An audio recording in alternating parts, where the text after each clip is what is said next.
الرحمن الرحیم وَلِلَّهِ عَلَى النَّاسِ حِجُّ الْبَيْتِ مَنِ اسْتَطَاعَ إِلَيْهِ سَبِيلًا وقال النبي صلى الله عليه وسلم من حج لله فلم يرفث ولم يفسق رجع كيوم ولدته أمه صدق اللہ العظیم۔ میرے انتہائی واجب الاحترام قابل صد احترام بھائیوں، دوستوں اور بزرگوں، حج ایک بڑی عظیم الشان عبادت ہے۔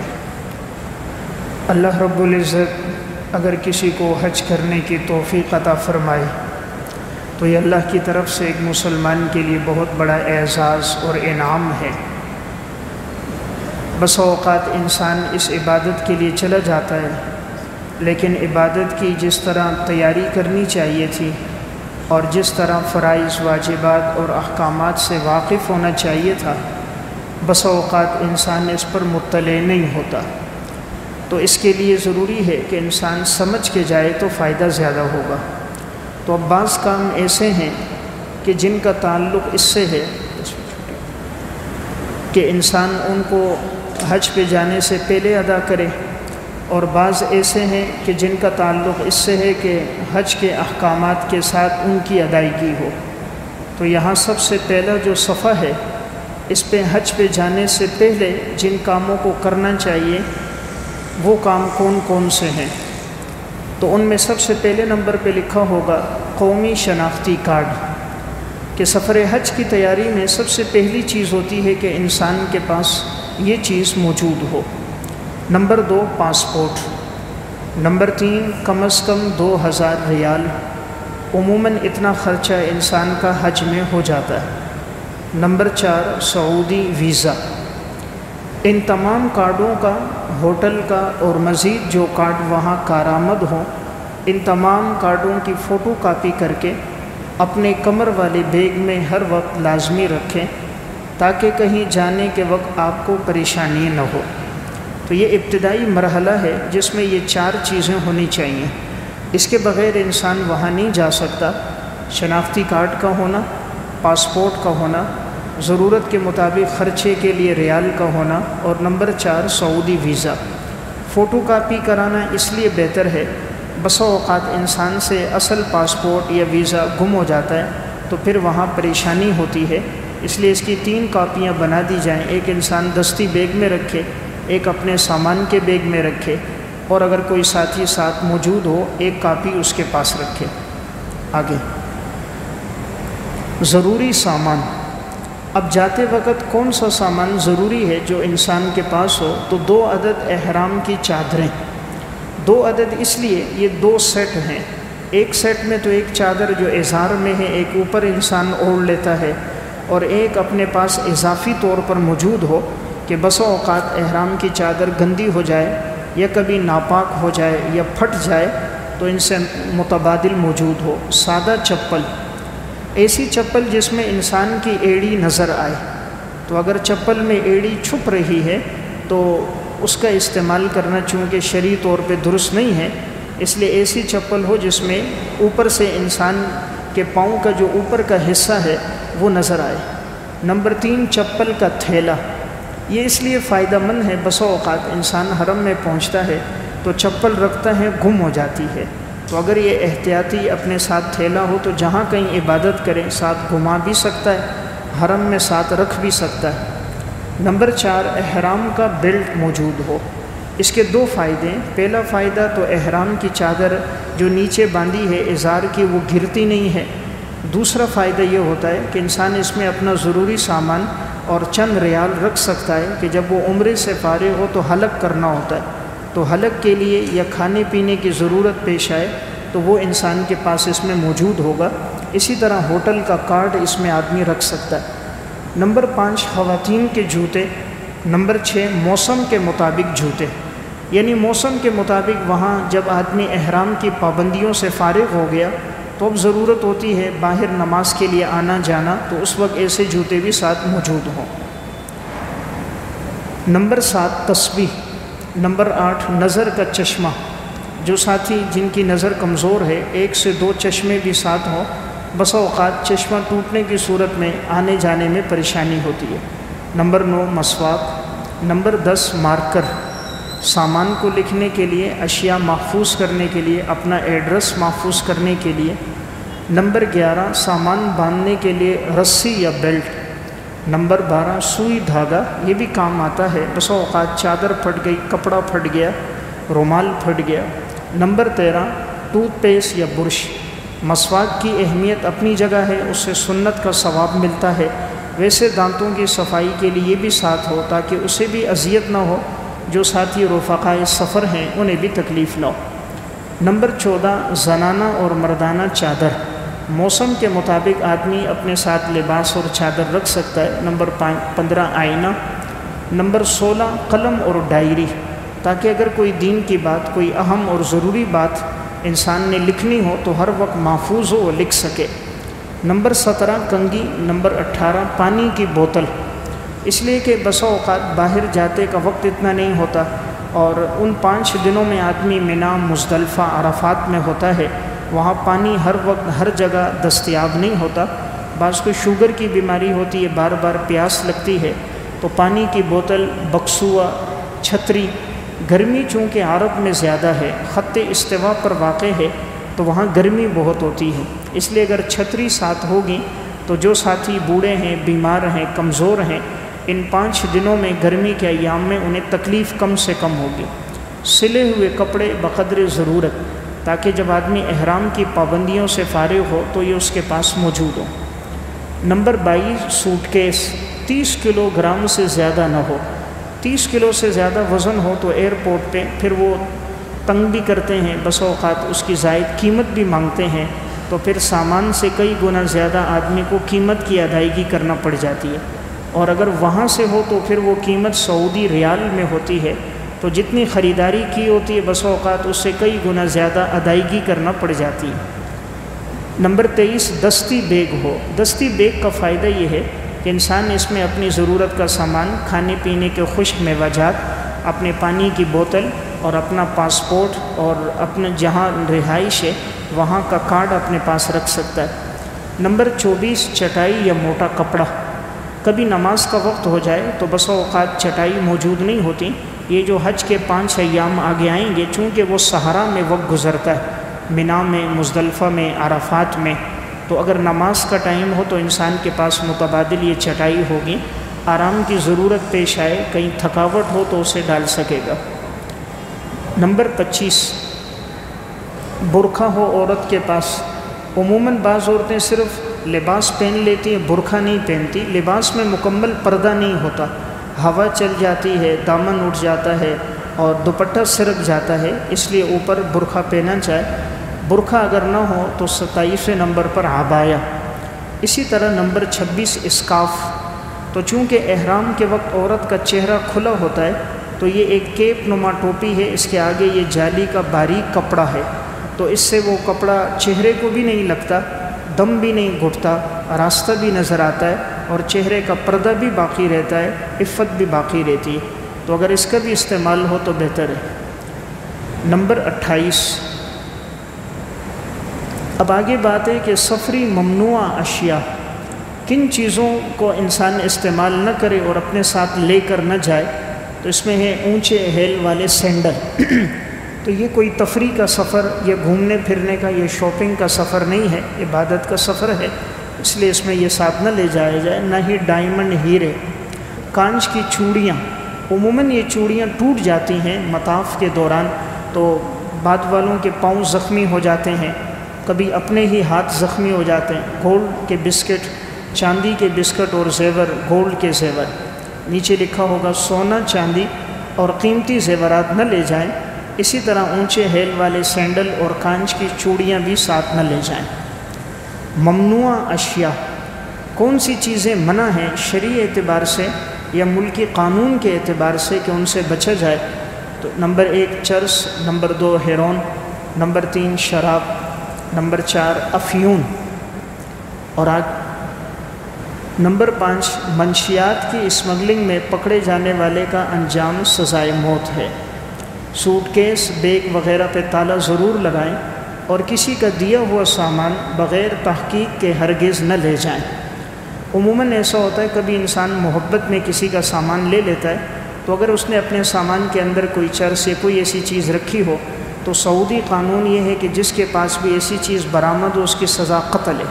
پاکستان میں تو پھر بھی آدمی لے دے کے چھوٹ جاتا ہے، لیکن وہاں ایسی صورت نہیں ہے، تو اس لیے بہتر ہے کسی کا سامان نہ لیا جائے، اگر لیں تو تحقیق کے بعد لیں۔ خبردار، سعودی عربیہ میں زمین پہ گرے پڑی ہوئی چیزوں کا اٹھانا جرم ہے۔ اسی طرح گاڑی چلاتے وقت وہاں کے قوانین کی پاسداری کرنا بھی ضروری ہے، بصورت دیگر آپ کے لیے مسائل بن سکتے ہیں۔ اس لیے اگر کوئی چیز ملے بھی تو وہاں پر جو اس طرح کے ادارے حرم میں موجود ہیں وہاں جمع کرا دیا جائے۔ کوئی سامان ملے، ریال ملے، کوئی بھی ایسی چیز ہو تو مطلوبہ ادارے حرم میں موجود ہیں وہاں جمع کیا جائے۔ طبی معائنہ، طبی آلات اور ادویات ہمراہ لے کے جائیں۔ سرسبز باغ، حج ایک بدنی عبادت ہے، اس لیے چہل قدمی کا اہتمام کریں، یعنی حج پہ جانے سے پہلے ہی انسان چہل قدمی کی عادت ڈال دے، کیونکہ یہ 5 دن بڑے سفر کے دن ہیں، اس میں پیدل سفر بہت زیادہ ہے، تو ان سفر میں اگر ایک آدمی کی پہلے سے عادت نہیں ہے تو بیمار ہو جاتا ہے، تکلیف ہوتی ہے اپنے آپ کو بھی ساتھیوں کو بھی، اس لیے اسے پہلے سے ایک عادت بنائی جائے۔ نمبر 2، ادویات۔ اگر آپ کچھ مخصوص ادویات مسلسل استعمال کرتے ہیں تو ان کا اندراج علاج کی کاپی میں کروائیں اور ان کی مناسب تعداد حاجی کیمپ سے پک کروا کر اپنے ہمراہ ضرور لے جائیں۔ تو اس میں 2 فائدے ہیں۔ ایک فائدہ تو یہ ہے کہ آپ جو گولیاں میڈیسن استعمال کر رہے ہیں بسا اوقات وہی چیز وہاں دستیاب نہیں ہوتی، یا دستیاب ہوتی ہے اس کی قیمت زیادہ ہوتی ہے، اور یا کبھی دوران سفر آدمی کو ضرورت پیش آ جاتی ہے، اس لیے انسان یہیں سے ساتھ لے جائے تو بہتر ہے۔ شوگر ٹیسٹ کرنے کی مشین، عموماً جو ساتھی شوگر کی بیماری میں انہیں ضرورت پیش آتی ہے بار بار، انسولین لگانا، بلڈ پریشر کی مشین، دمہ بیماری کا پمپ، تو جو ساتھی اللہ نہ کرے ان بیماریوں میں سے کسی بیماری میں ہیں تو وہ یہ ضروری سامان بھی ساتھ رکھیں۔ چلیں، حج کی تیاری۔ اب جب انسان نے حج کا ارادہ کر دیا تو اب وہ سب سے پہلے کیا کرے؟ نمبر 1 اپنے ناخن کاٹ دے، نمبر 2 غسل کرے، نمبر 3 بال وغیرہ کاٹ دے، نمبر 4 خوشبو اور تیل لگانا۔ تو جب تک انسان نے احرام نہیں باندھا اور اسی طرح تلبیہ نہیں پڑھا تو وہ خوشبو لگا سکتا ہے۔ احرام باندھنے کے بعد، تلبیہ پڑھنے کے بعد خوشبو لگانا جائز نہیں ہے، پھر اگر وہ لگائے گا تو اس پر دم لازم ہوگا۔ مرد حضرات احرام باندھیں، عورتیں سادہ کشادہ باپردہ لباس پہنیں۔ مرد احرام باندھیں گے، یہ احرام کی 2 چادریں، ایک چادر نیچے لپیٹیں گے۔ اس کا بہتر طریقہ یہ ہے کہ انسان اس چادر کو اپنے جسم پہ لپیٹتے وقت اس کے دونوں کونے اپنے سامنے لے آئے، لانے کے بعد پھر اس کو یوں فولڈ کر کے دوسرا کونا سامنے لا کر اوپر بیلٹ باندھ دے، بالکل یوں گھمائے نہیں۔ اس طرح گھمانے سے پھر پاؤں کھلتا نہیں ہے۔ اگر اس کو مطاف میں چلنا پڑتا ہے تیز قدموں سے، یا صفا مروہ کی سعی کرنی پڑتی ہے، میلین اخضرین میں دوڑنا پڑتا ہے، تو پھر پاؤں کھلتا نہیں ہے۔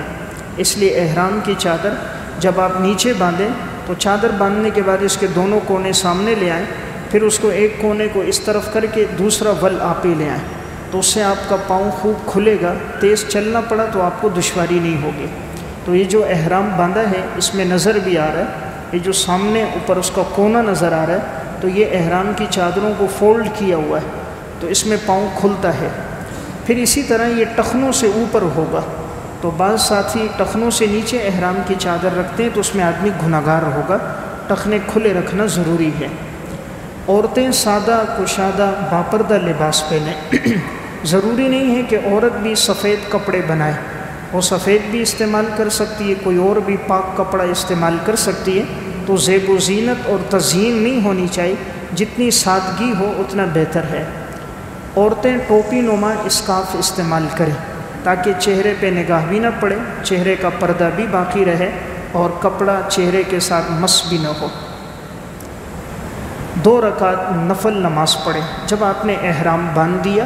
احرام باندھنے کے بعد اگر کوئی ساتھی گھر سے باندھ رہے تو گھر میں پڑھ لے، اگر ایئرپورٹ سے احرام باندھ رہے تو ایئرپورٹ میں وہاں احرام باندھنے کی جگہ موجود ہوتی ہے، تو ایسی صورت میں احرام اپنے دستی بیگ میں رکھا جائے، کیونکہ باقی سامان تو پٹے سے جہاز میں چلا جاتا ہے، تو جو ہاتھ میں دستی بیگ ہوگا اس میں یہ 2 چادریں احرام کی ہوں، وہیں پر آدمی نے احرام باندھا، ساتھ ہی ایئرپورٹ میں مسجد ہے، اسی اندر مسجد میں 2 رکعت نفل نماز پڑھ لی، 2 رکعت نفل نماز پڑھیں، اور پھر یہ تلبیہ ہے لبیک اللہم لبیک لبیک لا شریک لک لبیک ان الحمد والنعمت لک والملک لا شریک لک۔ اے اللہ میں حاضر ہوں، اے اللہ میں حاضر ہوں، تیرا کوئی شریک نہیں، میں حاضر ہوں، بے شک حمد اور نعمت تیرے ہی لیے ہے اور بادشاہت بھی تیری ہے اور تیرا کوئی شریک نہیں ہے۔ جب یہ 2 رکعت نماز پڑھ لی اور اس کے بعد تلبیہ پڑھ لیا تو احرام کی پابندیاں شروع ہو جاتی ہیں۔ نیچے جہاز کی جو تصویر ہے، یہ جس وقت جہاز اٹھ جائے اس وقت تلبیہ پڑھیں۔ بسا اوقات فلیٹ لیٹ ہو جاتی ہے، تو کبھی 3 گھنٹے 4 گھنٹے مؤخر ہو گئی، کبھی 1 دن مؤخر ہو گئی، تو اگر آپ نے تلبیہ پڑھ لیا پھر احرام کی پابندیاں شروع ہو جائیں گی، اس لیے بہتر ہے 2 رکعت نماز پڑھ لیں، اللہ سے دعا کر لیں، اور جب جہاز اٹھ جائے اس وقت آپ تلبیہ پڑھیں، تو اب احرام کی پابندیاں شروع ہو جائیں گی۔ احرام باندھنے کے بعد ممنوع کام، کیا کام کرنا اب جائز نہیں ہے؟ نمبر 1، ناخن کاٹنا جائز نہیں ہے، سر بغل وغیرہ کے بال کاٹنا، ازدواجی زندگی کا تعلق رکھنا یہ جائز نہیں ہے۔ اگر کوئی کرے گا تو اس پر دم لازم ہوگا، کس صورت میں کیا دم آئے گا وہ تفصیلات آگے آ رہی ہیں۔ نمبر 4، موزے، کپڑے کے موزے پہننا۔ اب موٹے موزے پہنے یا کوئی باریک پہنے تو اگر اس میں اوپر کے جو انسان کے پاؤں کا حصہ یہ چھپ رہا ہے، پورا پاؤں اس میں چھپ گیا تب بھی دم آئے گا۔ اسی طرح چمڑے کے موزے پہننا، سلا ہوا کپڑا پہننا، ٹوپی پہننا، بند جوتا پہننا، یہ ساری چیزیں احرام کی حالت میں منع ہیں۔ چلیں، نمبر 9، پرندے کا شکار کرنا۔ نمبر 10، جوئیں مارنا۔ نمبر 11، درخت کاٹنا۔ نمبر 12، جانور کا شکار کرنا۔ نمبر 13، پودا اکھیڑنا۔ نمبر 14، گھاس اکھیڑنا۔ تو یہ جتنی بھی چیزیں ہیں احرام کی حالت میں جائز نہیں ہیں، تو ان میں اگر کوئی کرے گا اس پر دم ہوگا، ہر ایک کا دم الگ الگ ہے۔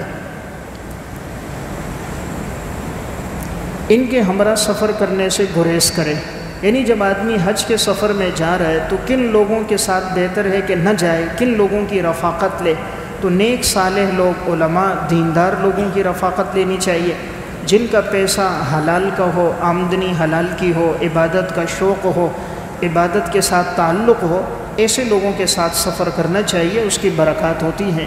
تو سودی کاروبار کرنے والا اس کے ساتھ سفر نہ کیا جائے، رشوت کھانے والا، کسی بھی قسم کا ناجائز کاروبار کرنے والا، تو اس کی وجہ سے انسان حرام میں پڑ جاتا ہے اور جو عبادت کی لذت ہے وہ حاصل نہیں ہوتی۔ حج کے فرائض۔ اب حج ایک چونکہ بڑی اہم عبادت ہے تو ہر عبادت میں بعض چیزیں فرائض، بعض واجبات، بعض سنن ہیں، تو حج کے اندر فرض چیزیں کیا ہیں؟ تو حج میں 3 فرائض ہیں، اگر یہ 3 فرائض میں کوئی ایک فرض بھی ادا نہیں ہوتا تو حج ادا نہیں ہوگا۔ سب سے پہلا فریضہ ہے احرام، یعنی دل سے حج اور عمرے کی نیت کر کے مکمل تلبیہ پڑھنا اور احرام کی چادریں باندھ لینا۔ تو احرام کی چادر باندھنا یہ فرض ہے، اگر ایک آدمی کپڑے پہنتا ہے سلے ہوئے تو اس کا حج ادا نہیں ہوگا۔ نمبر 2، میدان عرفات میں وقوف، یعنی 9ویں ذی الحجہ کو زوال آفتاب کے بعد سے لے کر 10ویں ذی الحجہ کی صبح صادق کے درمیان میدان عرفات میں ٹھہرنا، چاہے کچھ ہی دیر کے لیے ٹھہرے، یعنی میدان عرفات میں ٹھہرنا لازم ہے۔ 9 ذی الحجہ میں اگر کوئی ساتھی میدان عرفات میں نہیں ٹھہرا، تھوڑی دیر کے لیے بھی نہیں گیا تو حج ادا نہیں ہوگا، تو یہ فرض ہے۔ تو بعض ساتھی ناسمجھی میں 9 میں منا میں ہوتے ہیں یا 9 میں آگے مزدلفہ چلے جاتے ہیں، عرفات میں نہیں ہوتے تو حج ادا نہیں ہوگا۔ تو 9 ذی الحجہ میں عرفات میں ٹھہرنا ضروری ہے۔ نمبر 3، طواف زیارت، جو 10ویں ذی الحجہ کی صبح سے لے کر 12ویں ذی الحجہ تک سر کے بال منڈوانے یا کتروانے کے بعد کیا جاتا ہے۔ طواف کی 3 قسمیں، پہلی قسم ہوتی ہے طواف قدوم، یہ سنت طواف ہے، جیسے یہ آدمی بیت اللہ پہنچتا ہے تو اگر وہ حج تمتع یا قران کر رہا ہے تو وہ عمرہ کرتا ہے، اس کے دوران وہ طواف ہو جاتا ہے۔ حج افراد کرنے والا ہے تو وہ وہاں پہنچتے ہی طواف کرے گا، یہ قدوم ہے، سنت ہے۔ دوسرا طواف ہوتا ہے یہ طواف زیارت، یہ فرض ہے۔ یہ 10 ذی الحجہ کو جب آدمی نے حلق کروا دیا یا بال کٹوا دیے اس کے بعد یہ طواف زیارت کیا جائے گا۔ اگر 10 کو نہ کر سکا 11 کو بھی کر سکتا ہے، 12 کو بھی کر سکتا ہے، لیکن کرنا ضروری ہے۔ تیسرا ہوتا ہے طواف وداع، الوداع طواف، جب آدمی حج سے فارغ ہو کے اپنے وطن آنا چاہ رہا ہے تو یہ ایک رخصت ہونے والا طواف ہے کہ اللہ نے توفیق دی، اب بیت اللہ سے جدائی کا وقت ہے تو انسان وہاں طواف کر کے جائے، یہ طواف واجب ہے۔ اگر عورت کو حیض آ گیا ان دنوں میں یا پاکی کے ایام نہ رہے، نفاس کے ایام، حیض کے ایام شروع ہو گئے تو اس کے لیے اجازت ہے، طواف وداع کے بغیر بھی لوٹ سکتی ہے۔ عورت کے لیے طواف وداع ضروری نہیں ہے، حیض و نفاس کے ایام آ گئے تو وہ لوٹ سکتی ہے، لیکن مرد کے لیے طواف وداع ضروری ہے۔ البتہ طواف زیارت جو فرض ہے اس کا کرنا سب کے لیے ضروری ہے، مرد اور عورت دونوں۔ اگر عورت کے ایام آ بھی گئے تو وہ اپنے ٹکٹ کو آگے کرے، ٹکٹ کچھ آگے کر دے یہاں تک کہ پاکی کے ایام شروع ہوں، طواف زیارت کر لے۔ اگر وہ نہیں کرتی تو حج ادا نہیں ہوتا، اس لیے وہاں سہولت ہوتی ہے۔ تو اگر اس طرح ایام شروع ہو جائیں، ان کے سامنے بات رکھی جائے تو وہ کچھ دن آگے بڑھا دیتے ہیں۔ تو اگر وہ ناسمجھی میں عورت واپس آ گئی تو وہ احرام میں رہے گی، پھر وہ ازدواجی تعلق بھی اس سے قائم نہیں کیا جا سکتا اور حج بھی ادا نہیں ہوگا۔ مسئلہ، ان تینوں فرضوں میں سے اگر کوئی چیز چھوٹ جائے تو حج صحیح نہیں ہوگا اور اس کی تلافی دم یعنی قربانی وغیرہ سے بھی نہیں ہو سکتی۔ نمبر 2، ان تینوں فرائض کا ترتیب وار ادا کرنا اور ہر فرض کو اس کے مخصوص مکان اور وقت میں ادا کرنا ضروری ہے۔ ترتیب وار ادا کرنا یعنی پہلے احرام ہے، پھر طواف وقوف عرفہ ہے، پھر طواف زیارت ہے، ترتیب یہ ہے۔ اگر کوئی ترتیب کے برعکس کرے گا تب بھی نہیں ہوگا۔ اور اسی طرح اس ترتیب کے ساتھ اس مخصوص مکان اور جگہ میں۔ واجبات حج، حج کے فرائض 3 تھے، حج کے واجبات 6 ہیں اور حج کی سنتیں 8 ہیں۔ واجبات میں حج کا پہلا واجب ہے مزدلفہ میں وقوف کے وقت ٹھہرنا۔ مزدلفہ کے اندر جب آدمی پہنچے گا تو وہاں فجر کی نماز ادا کرے گا، اس کے بعد اس نے وہاں ٹھہرنا ہوگا، یہ واجب ہے۔ صفا مروہ کے درمیان سعی کرنا۔ نمبر 3، رمی جمار، کنکریاں مارنا۔ نمبر 4، قارن اور متمتع کا قربانی کرنا، یہ قربانی اس پر واجب ہے، حج قران والے پر بھی، حج تمتع والے پر بھی۔ نمبر 5، حلق یا سر منڈوانا یا کتروانا۔ نمبر 6، آفاقی یعنی میقات سے باہر رہنے والے کے لیے طواف وداع کرنا۔ مسئلہ، واجبات کا حکم یہ ہے اگر ان میں سے کوئی واجب چھوٹ جائے تو حج ہو جائے گا، خواہ قصداً چھوڑا ہو یا بھول کر، لیکن اس کی جزا لازم ہوگی، خواہ قربانی ہو یا صدقہ۔ البتہ اگر کوئی فعل کسی معتبر عذر کی وجہ سے چھوٹ گیا تو جزا لازم نہیں ہوگی، اور اگر کوئی ایسا عذر نہیں تھا تو اس پر پھر اس کا بدلہ اور جزا یعنی دم لازم ہوگا۔ یہ 6 واجبات ہیں، ان کے چھوٹنے پر دم ہے۔ سنن حج، نمبر 1، مفرد، آفاقی اور قارن کا طواف قدوم کرنا۔ حج افراد اس کا ذکر آگے آ رہا ہے، جو آدمی صرف حج کی نیت کرے اور اس کے ساتھ عمرے کی نیت نہ کرے، اس کے لیے اور قارن کے لیے طواف قدوم سنت ہے۔ نمبر 2، طواف قدوم یا طواف فرض میں رمل کرنا۔ رمل کہتے ہیں ذرا اکڑ کے چلنا، پہلے 3 چکروں میں سینہ تان کے چلنا، یہ سنت عمل ہے۔ صفا مروہ کی سعی میں دونوں سبز نشانوں کے درمیان تیز چلنا، میلین اخضرین جو سب ستون ہیں ان میں تیز چلے۔ نمبر 4، قربانی کی راتوں میں سے ایک رات میں منا میں قیام کرنا۔ نمبر 5، سورج نکلنے کے بعد منا سے عرفات جانا۔ نمبر 6، سورج نکلنے سے پہلے مزدلفہ سے منا جانا۔ نمبر 7، مزدلفہ میں رات گزارنا۔ نمبر 8، 11، 12 ذی الحجہ کو تینوں جمرات میں ترتیب سے 7 کنکریاں مارنا۔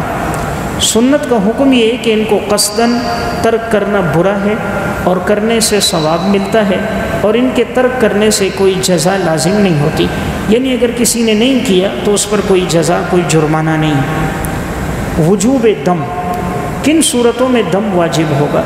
حرم یا احرام کی وجہ سے جن کاموں کا کرنا ناجائز ہوتا ہے ان کے ارتکاب سے یا حج کے واجبات میں سے کسی واجب کے چھوٹ جانے سے دم واجب ہوتا ہے۔ اب یہاں 10 صورتیں لکھی ہوئی ہیں، نمبر 1 بال کاٹنا، نمبر 2 ناخن کاٹنا، نمبر 3 سلا ہوا کپڑا پہننا، نمبر 4 جمع کرنا، نمبر 5 خوشبو لگانا، نمبر 6 تیل لگانا، نمبر 7 خشکی کا شکار کرنا، نمبر 8 حرم کے اندر شکار کرنا، نمبر 9 حرم کے درخت کاٹنا، نمبر 10 حج عمرے کے کسی واجب کو چھوڑنا۔ مذکورہ بالا اعمال میں سے کوئی ایک عمل بھی کر لیا تو دم ادا کرنا واجب ہوگا۔ ان 10 کاموں میں سے کوئی بھی انسان نے کیا، بال کاٹے، سلا ہوا کپڑا پہنا، شکار کیا، تو اس پر دم لازم ہے۔ اب اونٹ کنتی صورتوں میں لازم ہوگا، بدنہ بڑا جانور تو وہ لازم ہوگا 2 صورتوں میں۔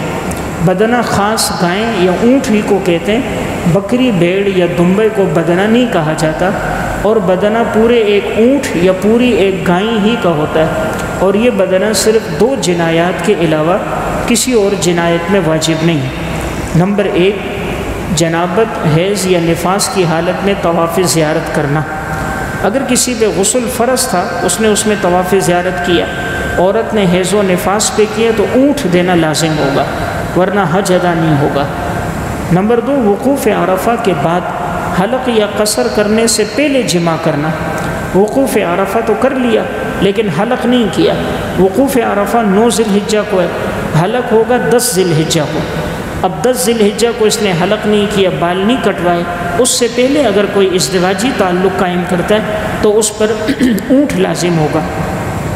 نوٹ: عمرے میں بدنہ واجب نہیں ہوتا، عمرے میں یہ اونٹ لازم نہیں ہے، یہ صرف حج میں ہے اور ان 2 جنایتوں پر ہے۔ صدقہ کن امور میں لازم ہے؟ پہلے بات چل رہی تھی وہ تھا بکرا ہے، دمبا ہے، یعنی چھوٹے جانور جو اوپر 10 چیزیں آئیں۔ 2 صورتوں میں اونٹ تھا، 10 صورتیں جو سامنے آئی اس میں بکرا، بکری، دمبا تھا۔ اب وہ صورتیں جن میں صدقہ لازم ہے۔ صدقے کی مقدار: اگر صدقہ مطلق بولا جائے تو اس سے نصف سا گندم یا 1 سا کھجور، کشمش یا جو مراد ہے، اور 1 سا 3.5 کلو ہے۔ نصف سا سے 1.25 کلو مراد ہے، لیکن احتیاط کے طور پر 2 کلو کہا جاتا ہے۔ آسان الفاظ میں صدقے کا لفظ مطلق ہونے کی صورت میں صدقہ فطر کی مقدار مراد ہوگی۔ جنایت میں صدقہ فطر کی مقدار بقدر جنایت کی صورت میں 1 صدقہ 1 مسکین کو دینا ضروری ہے۔ اگر ایک صدقے کی رقم 2 یا زیادہ مسکینوں میں تقسیم کی گئی تو صدقہ ادا نہیں ہوگا، یعنی 1 صدقہ 1 مسکین کو دیں گے تو 1 صدقہ اوپر آ گیا صدقۃ الفطر کی مقدار، یا تو اتنی رقم دے دی جائے، اور اگر اتنی رقم نہیں ہے تو 3.5 کلو 1 سا بنے گا۔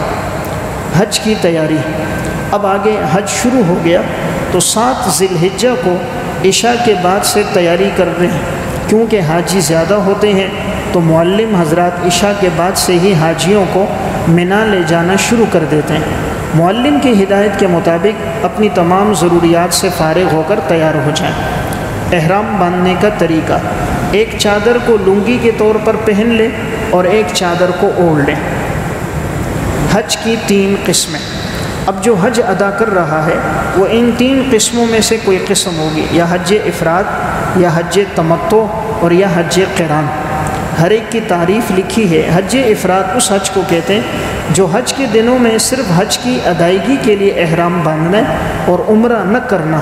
اس میں قربانی واجب نہیں، اس میں صرف حج ہوگا، عمرہ اس کے ساتھ نہیں ہوگا، اور اس میں قربانی بھی لازم نہیں ہے۔ نمبر 2 حج تمتع: ایک ہی سفر میں پہلے عمرے کا احرام باندھنا، طواف و سعی کے بعد حلق کر کے اس احرام سے فارغ ہو گیا، پھر حج کا وقت آیا تو حج کا احرام باندھا، کیونکہ ایک ہی سفر میں 2 عبادتیں جمع کرنے کا اس نے فائدہ اٹھا لیا، اسی لیے اسے حج تمتع کہتے ہیں، اور حج تمتع کرنے والے کو متمتع کہتے ہیں، اور اس پر شکرانے کی قربانی واجب ہے۔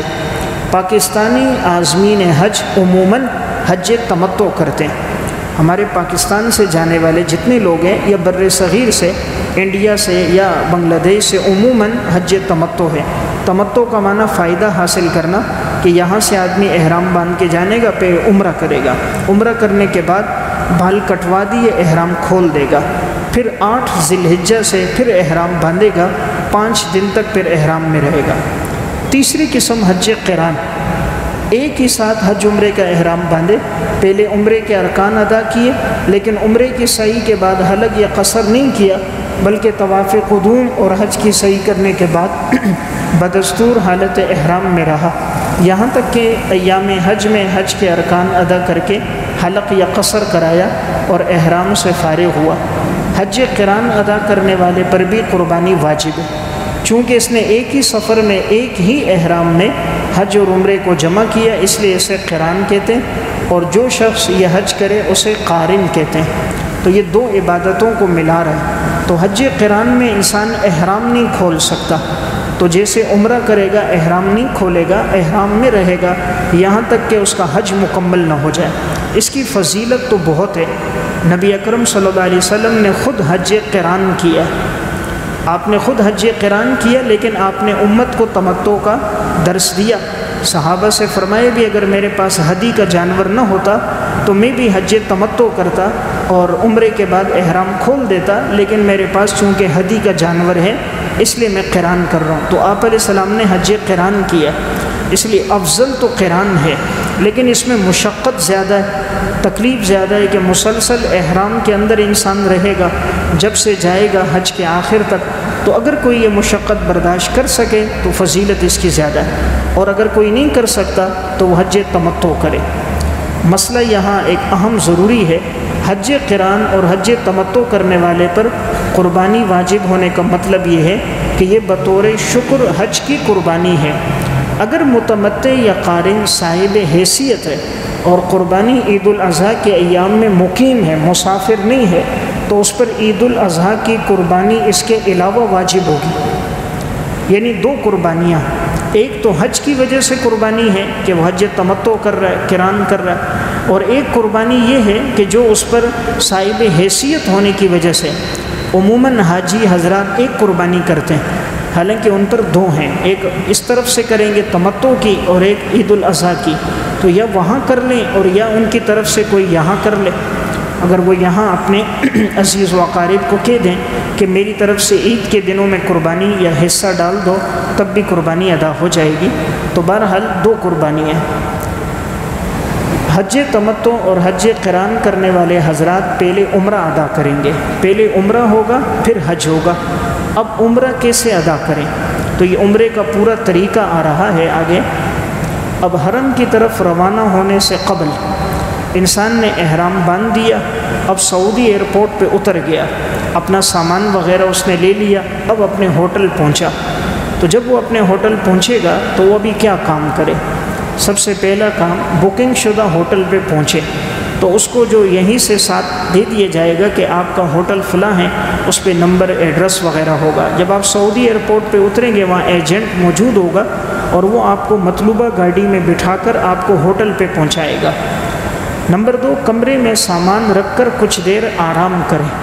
اب چونکہ سفر میں کافی تھکاوٹ ہو گئی، انسان گھر سے نکلتا ہے، ملاقات والے ساتھی ہوتے ہیں، 1-2 دن سے تیاری چلتی ہے، سفر کی تھکاوٹ، پھر وہاں ایئرپورٹ پہ اترو، لائنوں میں کھڑے ہو، پھر وہ تھکاوٹ، پھر ایئرپورٹ سے جدہ سے پھر حرم، تو کافی آدمی تھک جاتا ہے۔ اس لیے احرام میں سونا یا گھنٹہ 1.5 گھنٹہ آرام کرنا اس میں کوئی حرج نہیں ہے۔ تو بعض ساتھی سمجھتے نہیں ابھی ہی پہنچنا ضروری ہے، ابھی ہی حرم جانا ضروری نہیں ہے، آدھا گھنٹہ 25 منٹ انسان آرام کر سکتا ہے۔ نمبر 3، ہوٹل کا نام، ایڈریس اور کارڈ حاصل کر لیں۔ عموماً یہ ہے کہ سعودیہ میں سارے ہوٹل تقریباً ایک جیسے ہیں، تو آدمی جب حرم میں پہنچتا ہے واپسی میں نکلتا ہے تو پتہ نہیں چلتا میرا ہوٹل کون سا تھا۔ اس لیے جس ہوٹل میں جائیں اس ہوٹل کا کارڈ لے لیں، ایڈریس لے لیں، فون نمبر لے لیں، اگر راستہ گم ہو جائے تو آپ کارڈ دکھا کر اپنی جگہ پہنچ جائیں گے، ورنہ احرام میں ڈھونڈتے رہیں گے، پریشان ہو جائیں گے۔ نمبر 4، حرم کے گیٹ کا نام اور نمبر یاد رکھیں۔ حرم میں چونکہ گیٹ 100 سے زیادہ ہیں، اب سارے گیٹ ایک جیسے ہیں، پتہ نہیں چلتا، تو آدمی جس گیٹ سے داخل ہو رہا ہے اس کا نمبر یاد کرے، نام یاد کرے، تو اس لیے جہاں کہیں بھی ہوگا اسی گیٹ سے باہر آئے گا تو مطلوبہ جگہ پہنچ جائے گا۔ عمرے کے فرائض، پہلے تھے حج کے فرائض، وہ 3 تھے، ابھی عمرے کے فرائض وہ کتنے ہیں؟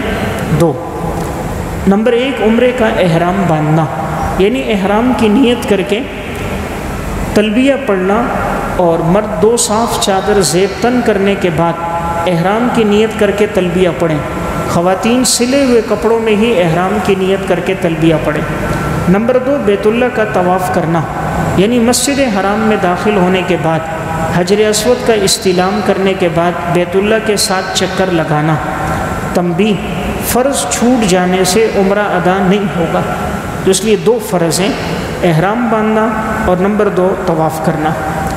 عمرے کے واجبات، عمرے کے 2 واجبات ہیں۔ نمبر 1 صفا مروہ کی سعی کرنا، نمبر 2 مردوں کے لیے افعال عمرہ سے فارغ ہونے کے بعد سر منڈوانا یا کم از کم چوتھائی سر کے بال 1 پورے کے برابر چھوٹے کروانا۔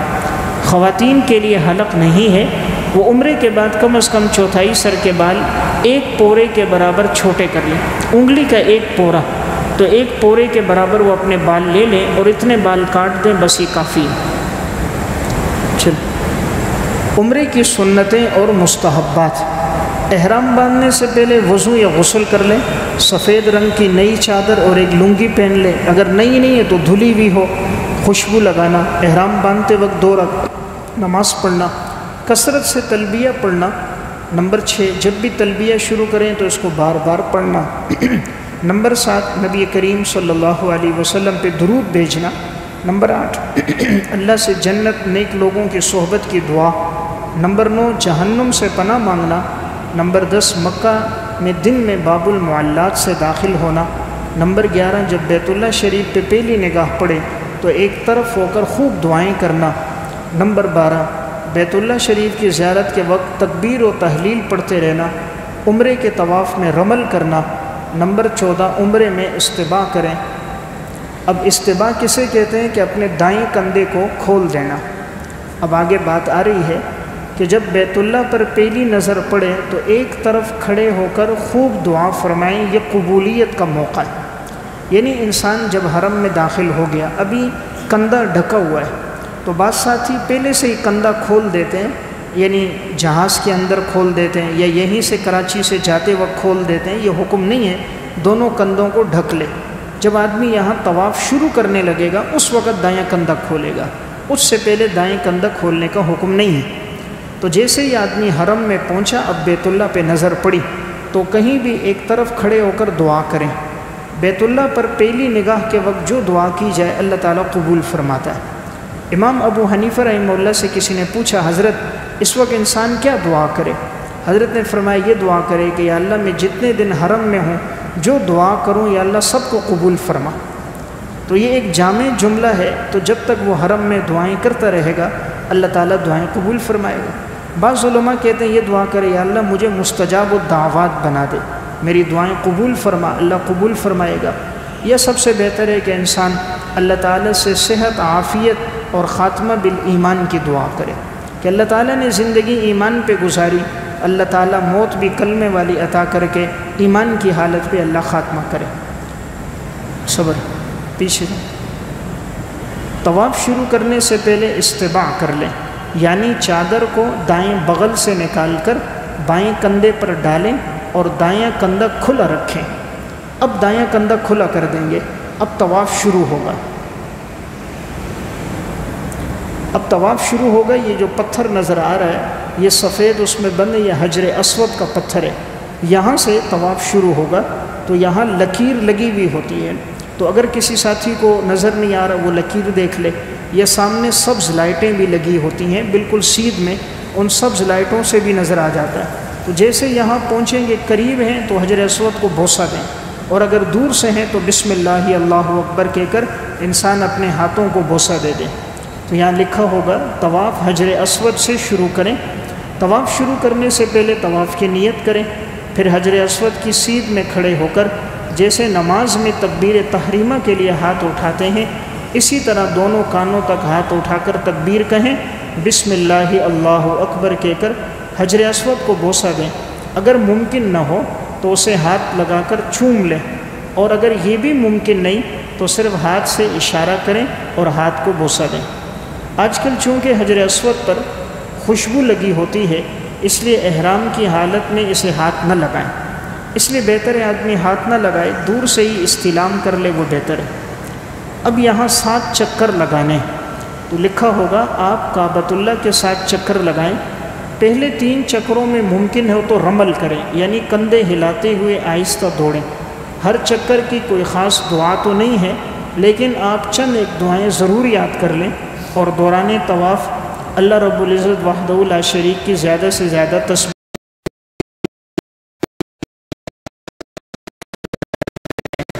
تو اب اس میں ان کو تکلیف ہوتی، کبھی ٹکراتے ہیں، نظر نہیں آ رہا، توجہ تو کتاب پر ہے، کبھی دعا نہیں یاد تو انسان کوئی بھی دعا یاد پڑھ لے. ربنا آتنا فی الدنیا حسنہ وفی الآخرۃ حسنہ وقنا عذاب النار، یا اس کے علاوہ بھی جو مسنون ذکر تسبیح یاد ہے وہ پڑھتا رہے.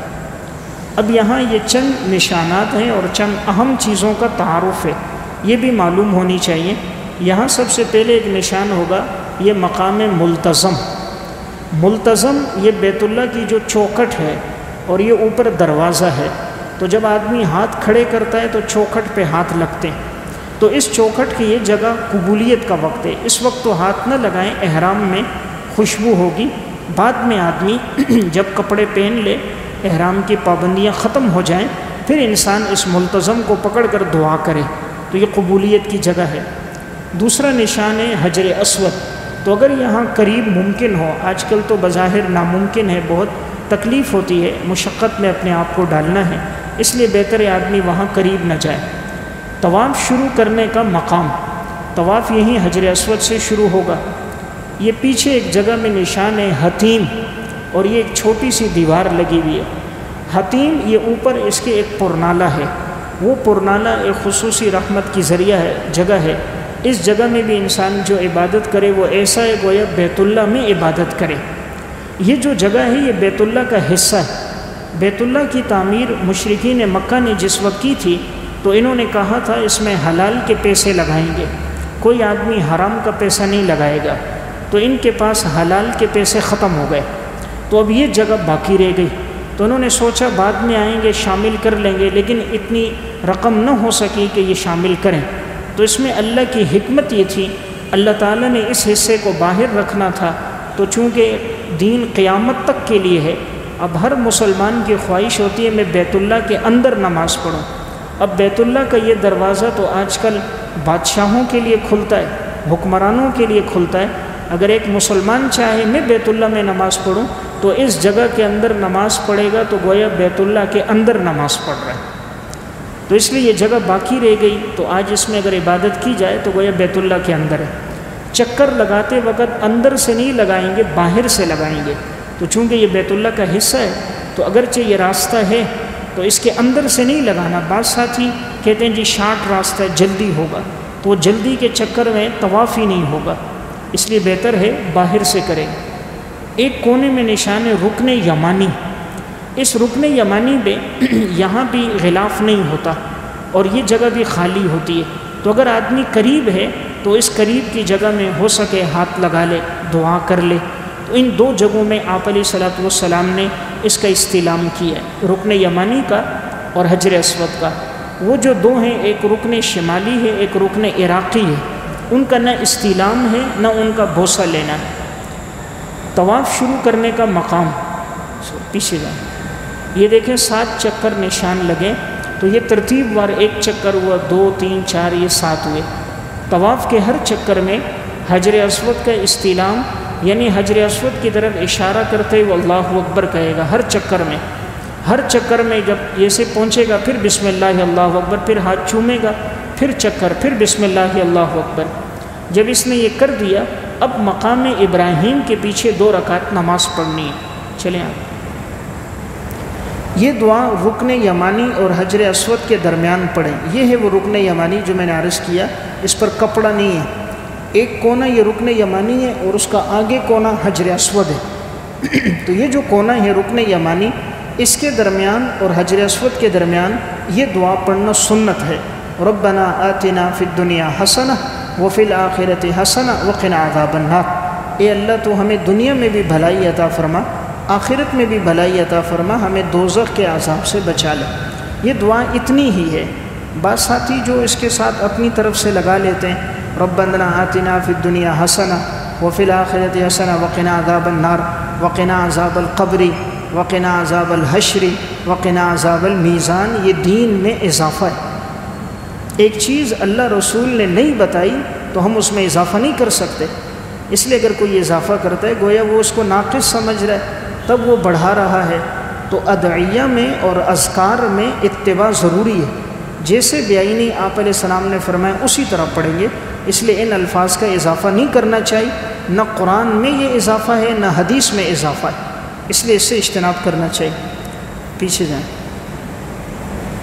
ہر چکر میں رکن یمانی کا استلام کریں، یعنی صرف دائیں ہاتھ سے رکن یمانی کو چھوئیں.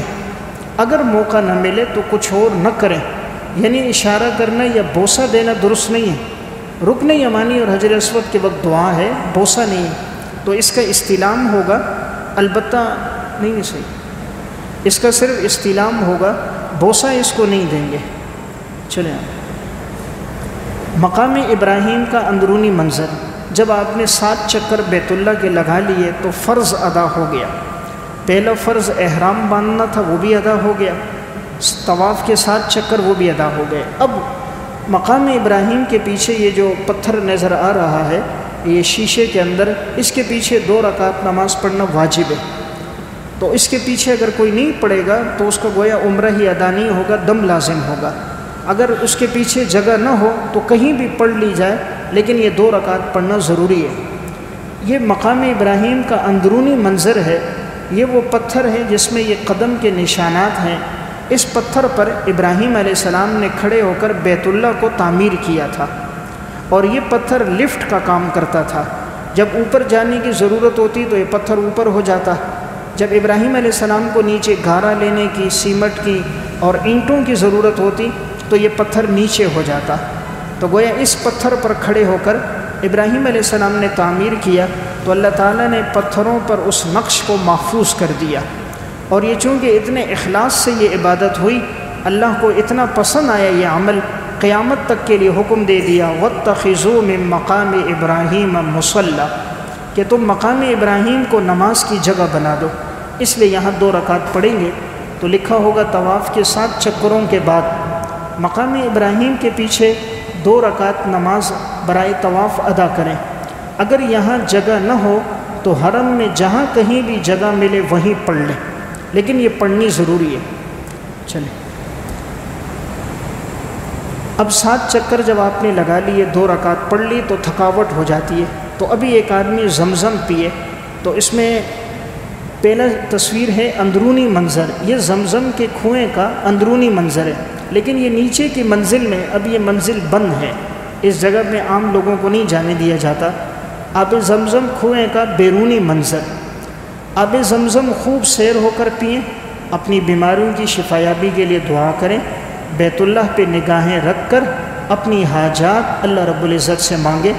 تو یہ جو کولروں کی تصویر نظر آ رہی ہے ان میں زمزم ہے. تو اس وقت آدمی تھک جاتا ہے تو خوب زمزم کا پانی پیے.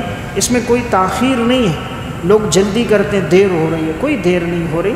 یہ بھی قبولیت کا وقت ہے. زمزم پیتے وقت جو دعا کی جائے حدیث میں آتا ہے ماء زمزم لما شرب لہ، زمزم کا پانی جس کام کے لیے پیو گے اللہ رب العزت وہ کام کو پورا کرے گا. حافظ ابن حجر عسقلانی رحمۃ اللہ علیہ فرماتے ہیں، فتح القدیر کتاب الاحرام میں ہے، ابن حمام حافظ کے شاگرد ہیں. وہ فرماتے ہیں حافظ ابن حجر کہتے ہیں میں نے زمزم پیتے وقت دعا کی تھی یا اللہ مجھے امام ذہبی کا حافظہ عطا فرما. فرمایا الحمدللہ اللہ نے مجھے حدیث میں ان کی طرح حافظہ عطا کیا. اور فرماتے ہیں اگر میں کہوں کہ میری مہارت ان سے زیادہ ہے تو یہ کوئی بعید نہیں ہے. اسی طرح علامہ سیوطی نے دعا کی، اللہ نے ان کو بھی نوازا. تو یہ قبولیت کا وقت ہے.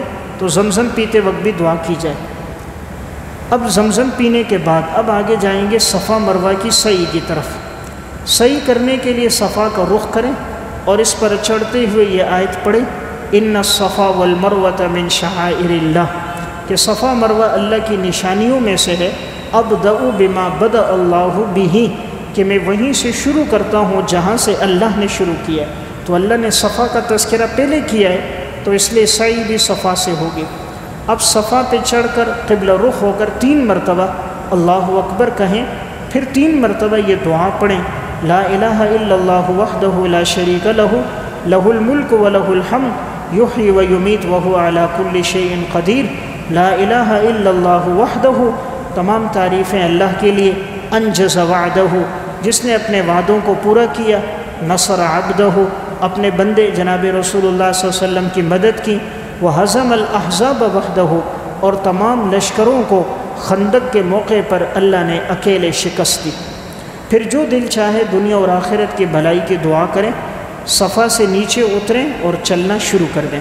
اب صفا پہاڑی سے نیچے اتر کر انسان مروہ کی طرف جائے گا۔ صفا مروہ کے درمیان سعی کا منظر، درمیان میں دوسری طرف تصویر ہے میلین اخضرین۔ میلین اخضرین یعنی سبز ستون، تو یہ وہ جگہ ہیں کہ جو ستونوں میں سبز لائٹیں ہیں۔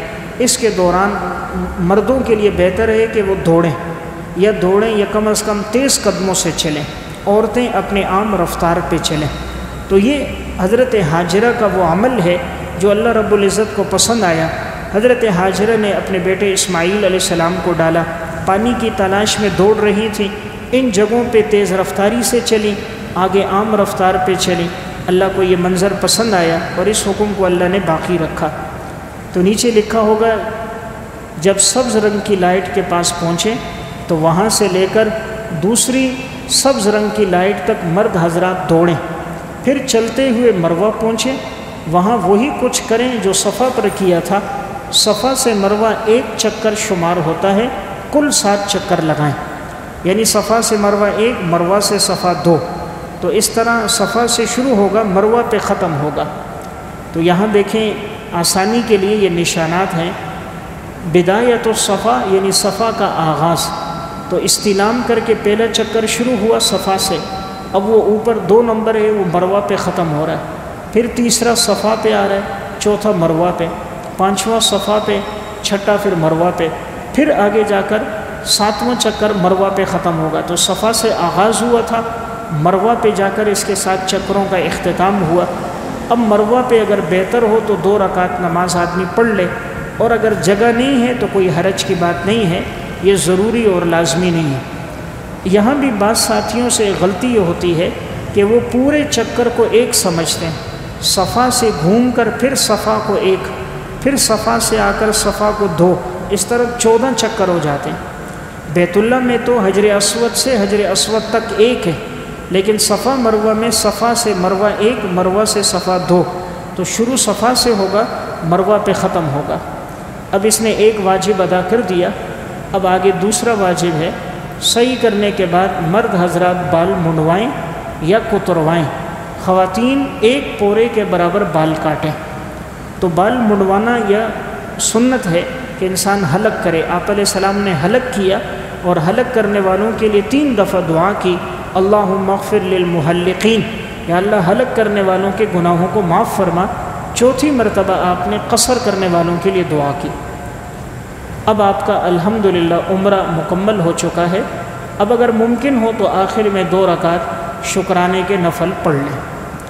یہاں تک بات تھی، چلیں آپ، یہاں تک بات تھی عمرے کی۔ تو یہ آپ جو بھی تمتع کرنے والا ہے یا قران کرنے والا ہے تو اس نے یہ عمرہ پورا کر دیا، اب عمرے کے بعد وہ اپنا احرام کھول دے گا۔ اب جب حج کے دن آئیں گے تو یہ حج کے 5 دن ہیں، 8